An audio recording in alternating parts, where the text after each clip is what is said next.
অধ্যকার কাজীর দেউড়ি কাঁচাবাজার ব্যবসায়ী ও কর্মচারী সমিতির ব্যবস্থাপনায়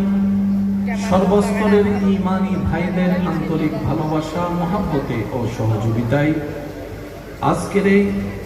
মোহাম্মদ শফিকুল ইসলাম সাহেবের আহ্বানে আজকের এই সজ্জিত আজিমুশান নুরানি ঈমানী মাহফিলের সম্মানিত মেহমানে আলা, আমার প্রাণপ্রিয় ভাই, রৌনকে মিল্লাত, রৌনকে আহলে সুন্নাত